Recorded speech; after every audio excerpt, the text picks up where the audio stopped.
Puji Tuhan, haleluya, saudara yang terkasih, kembali kita akan mendapatkan berkat firman Tuhan pada saat ini. Tapi biarlah kiranya sebelumnya kita mau berdoa terlebih dahulu.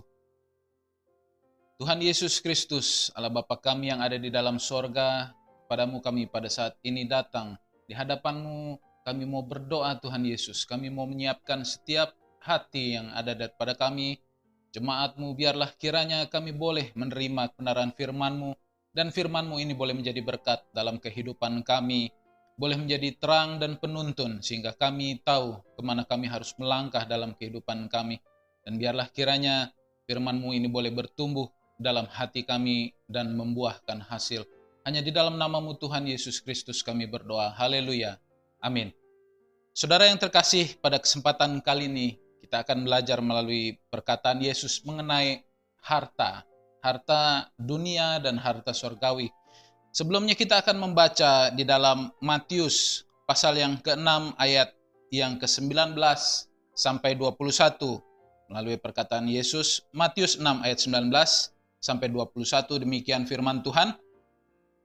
Janganlah kamu mengumpulkan harta di bumi ngengat dan karat merusaknya, dan pencuri membongkar serta mencurinya. Tetapi kumpulkanlah bagimu harta di sorga ngengat dan karat tidak merusaknya, dan pencuri tidak membongkar serta mencurinya. Karena di mana hartamu berada, di situ juga hatimu berada. Melalui perkataan Yesus yang terdapat dalam Matius 6 yang baru saja kita baca, saudara-saudara, dengan jelas Yesus mengatakan suatu perbandingan mengenai harta atau mengumpulkan harta di bumi dan harta di sorga.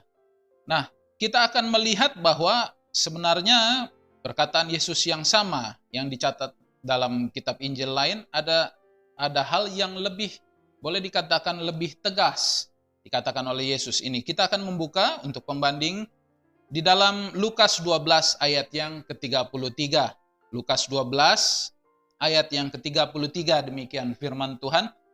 Jualah segala milikmu dan berikanlah sedekah, buatlah bagimu pundi-pundi yang tidak dapat menjadi tua, suatu harga di sorga yang tidak akan habis, yang tidak dapat didekati pencuri, dan yang tidak dirusakkan ngengat. Karena di mana hartamu berada, di situ juga hatimu berada. Melalui ayat yang ke-33, di dalam Lukas 12 ini, saudara-saudara, ada kata atau kalimat yang sedikit berbeda. Yesus mengatakan, jualah segala milikmu. Lalu ditukar dengan mengumpulkan harta yang ada di sorga. Saudara-saudara yang terkasih, Yesus menegaskan melalui ayat ini, bukan lalu dia memberikan saran begitu supaya kita menjual seluruh apa yang ada pada kita, lalu akhirnya kita tidak memiliki apapun juga, bukan. Tetapi saudara-saudara, Yesus mengatakan jualah segala milikmu. Dia mempunyai maksud atau perkataan daripada Yesus ini mempunyai arti dan maksud supaya kita tidak mementingkan apa yang ada pada kita secara daging, tetapi kita lebih mementingkan apa yang harus kita kejar, yang itu harta yang sesungguhnya, suatu harta di sorga, dikatakan demikian, yang tidak akan habis, yang tidak akan didekati oleh pencuri, yang tidak akan dirusakkan oleh ngengat. Nah, saudara-saudara, melalui kata jual ini, ada satu perumpamaan lain yang Yesus juga katakan, yang lebih menegaskan apa yang menjadi maksud perkataan daripada Yesus dalam Lukas 12 ayat 33 yang baru saja kita baca. Di dalam Matius 13 ayat yang ke-46 atau 44, di dalam Matius 13 ayat yang ke-44 sampai 46, dikatakan demikian. Yesus mengatakan suatu perumpamaan lain.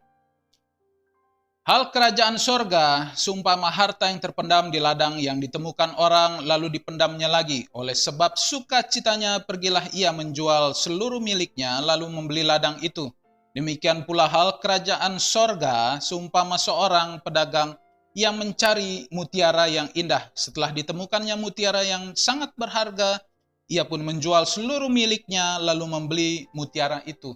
Melalui perumpamaan ini, saudara-saudara, dihubungkan dengan Lukas pasal 12 ayat 33 tadi, kata menjual yang ditegaskan oleh Yesus adalah sama, saudara-saudara. Artinya apa? Artinya ada sesuatu hal yang jauh lebih penting, yang jauh lebih berharga daripada apa yang sudah dimiliki. Sehingga apa yang sudah dimiliki ini dijual saja, ditukar dengan sesuatu yang lebih penting. Dalam Matius 13 ayat 44 sampai 46 yang baru saja kita baca, dengan jelas dikatakan seseorang yang menemukan hal yang lebih berharga, seseorang yang menemukan hal yang lebih bernilai, dia menjual apa yang sudah dia miliki untuk menukarnya dengan hal yang lebih berharga tadi. Nah, saudara-saudara, melalui perkataan Yesus ini dia ingin menegaskan bahwa bukan kita tidak ada gunanya berusaha menghasilkan uang, menghasilkan sesuatu yang dapat kita kumpulkan untuk kebutuhan keperluan kita secara daging, secara manusia. Tetapi saudara-saudara, Yesus menegaskan supaya kita tidak terikat, dan Yesus menegaskan supaya kita melihat bahwa ada hal yang lebih berharga daripada sekedar harta kekayaan yang ada di bumi ini.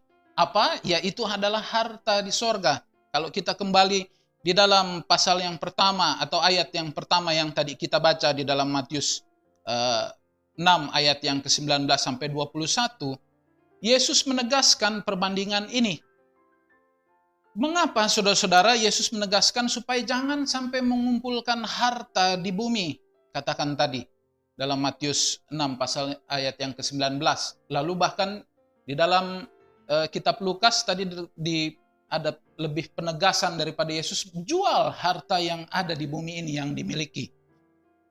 Saudara-saudara, harta yang kita miliki ini tidak bersifat abadi. Tadi dikatakan ngengat. Yang pertama, ngengat dapat merusaknya. Ngengat dan karat dapat merusaknya. Lalu pencuri dapat membongkar serta mencurinya.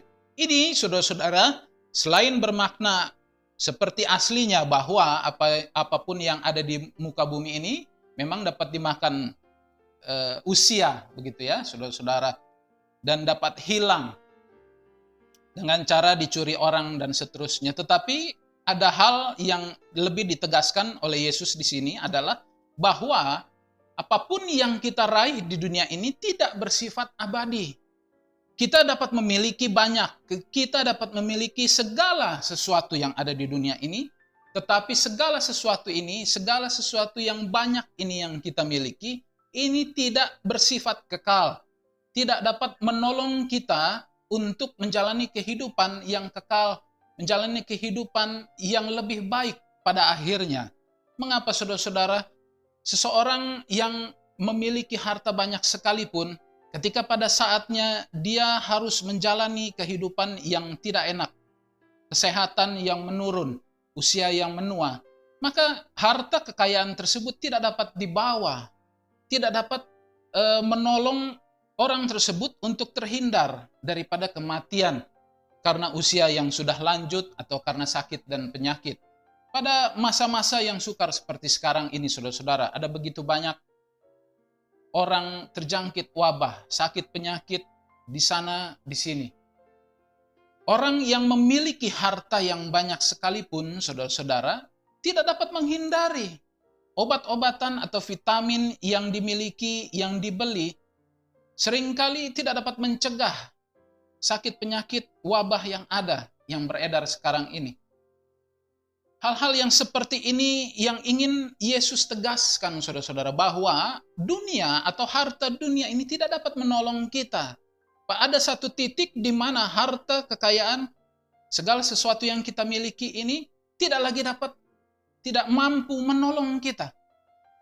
Bahkan, saudara-saudara, pada saat kita merasa bahwa kita mungkin memiliki banyak, kita sudah mengumpulkan segala sesuatu, ada kejadian kesulitan ekonomi, krisis moneter, seperti akhir-akhir ini, saudara-saudara, harga begitu begitu naik, melambung tinggi, bahkan hal-hal yang tidak pernah kita pikirkan sebelumnya, tidak mungkin sampai naik harga sampai sebegitunya, ternyata terjadi. Orang yang memiliki banyak akan merasa kekurangan tetap. Karena apa? Dia mungkin dapat mendapatkan banyak. Dia memiliki banyak, tetapi dia juga harus mengeluarkan banyak. Seperti seolah-olah hartanya yang dia miliki ini diambil oleh pencuri. Saudara-saudara, apa yang ditegaskan Yesus melalui perkataan dia membandingkan di ayat yang ke-20 dalam Matius 6, tetapi kumpulkanlah bagimu harta di sorga.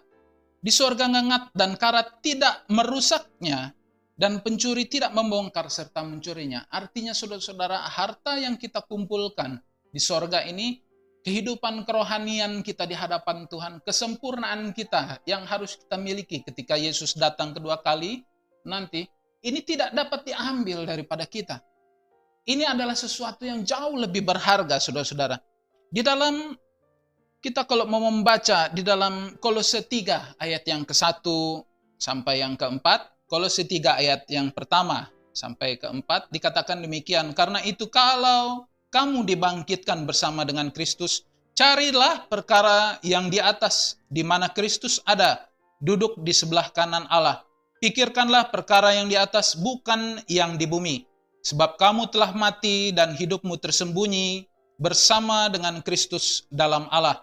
Apabila Kristus yang adalah hidup kita menyatakan diri kelak, kamu pun akan menyatakan diri bersama dengan Dia dalam kemuliaan. Dan ini tidak bisa diambil dari kita oleh siapapun, saudara-saudara, kecuali kita sendiri yang melepaskannya.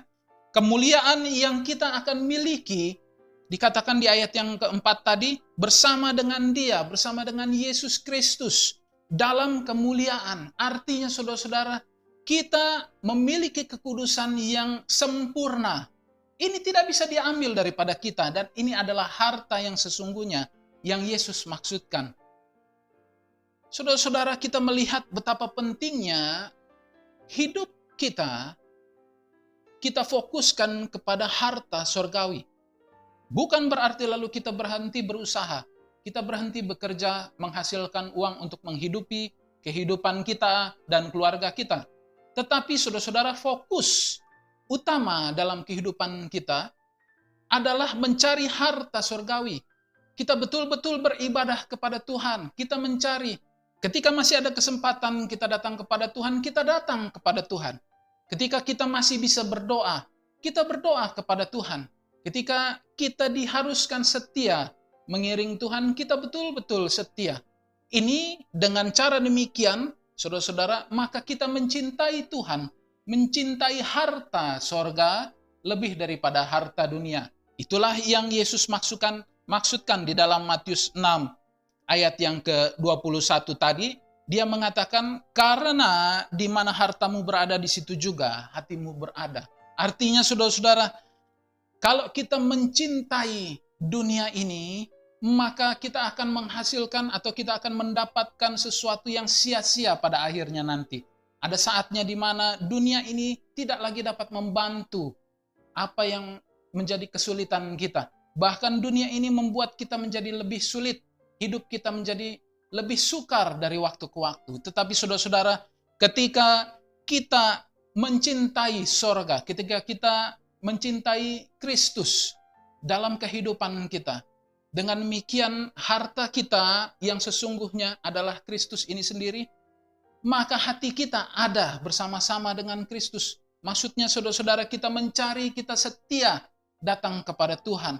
Fokus utama kita sekali lagi adalah untuk setia, beribadah, setia datang kepada Tuhan. Dan segala sesuatu Tuhan persiapkan dengan baik. Saudara-saudara, melalui firman Tuhan pada saat ini kita belajar bahwa dalam keadaan yang seperti sekarang ini, keadaan yang sukar ini, kita harus betul-betul memampukan diri kita untuk melihat dengan jeli ke arah mana fokus kita harus tegaskan, kita harus langkahkan kaki kita. Jangan sampai kita salah dalam mengambil keputusan, jangan kita sampai salah dalam kita melangkah.